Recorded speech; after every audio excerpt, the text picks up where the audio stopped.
जी असद साहब, फिर पहले तो ये बताएं कि क्या अब सूरत हाल है मीडिया की जो रिप्रेजेंटेशन होनी है या उन्होंने कवर करना है।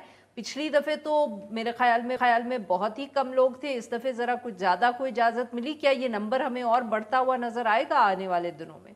जी बहुत शुक्रिया। ये पिछली दफ़ा तो सिर्फ 3 लोगों को अलाउ किया था और वो भी जब समात ख़त्म हुई थी उस वक्त उनको जाने की इजाज़त मिली थी। ये कौन फैसला करता है सर कि किस ये वक्त अंदर जाएंगे, और who is making this decision? वैसे तो जेल मैनुअल के तहत जेल सुपरिटेंडेंट का इख्तियार है, अच्छा, ठीक। लेकिन कहते हैं कि वहाँ पे और भी लोग हैं जो कि ये फैसले करते हैं। हमारे मुल्क में हर जी, वक्त हर जगह ही बहुत से लोग होते हैं जो तो फैसले करते हैं। हाँ। इसके साथ साथ जो जज साहब हैं हाँ। वो भी जो है परमिशन दे सकते हैं किसी को।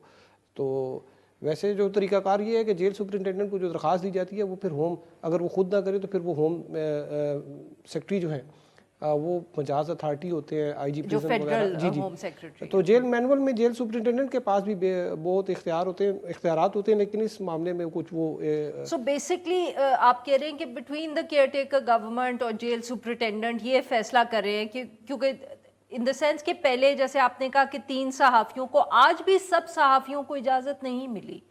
वो सब्जेक्ट टू सिक्योरिटी क्लियरेंस है। क्योंकि ये कोर्ट ने भी कहा था कि मतलब कोई भी अप्लाई करेगा तो वो सब्जेक्ट टू सिक्योरिटी क्लियरेंस उनको आप कर देंगे। तो वो सिक्योरिटी क्लियरेंस जो है वो होती है, तो फिर जेल सुपरिटेंडेंट जो है वो उनको अलाउ कर देते हैं। तो आज 6 लोगों को अलाउ किया था और उसमें भी कोई और आज उनको समात शुरू होते वक्त अलाउ जी कर दिया। समाज हाँ। के शुरू में ही उनको जो है वो जाने दिया था। तो अभी सूरत हाल को बेहतर हो रही है, हो सकता है आगे मज़ीद। अब तो लेकिन अब देखिए ना कि अब तो दोनों इनके साथ जो साइफर के साथ जो दूसरा 190 मिलियन पाउंड वाला केस है उसकी भी समात वहाँ पे अडयाला जेल में ही हो रही है। अच्छा। तो वो तो अब बारी बारी होगी। तो अभी मीडिया भी शायद इतनी ज़्यादा हर शुरू में तो लोग होता है कि चले जाएं, लेकिन उसके बाद तो जब एक रूटीन बन जाती है। मुझे याद है जनरल मुशर्रफ का जब केस था, शुरू में तो लोग काफ़ी जाते थे, बाद में बहुत कम, फिर आहिस्ता आहिस्ता लोगों ने तादाद कम हो गई थी रिपोर्टर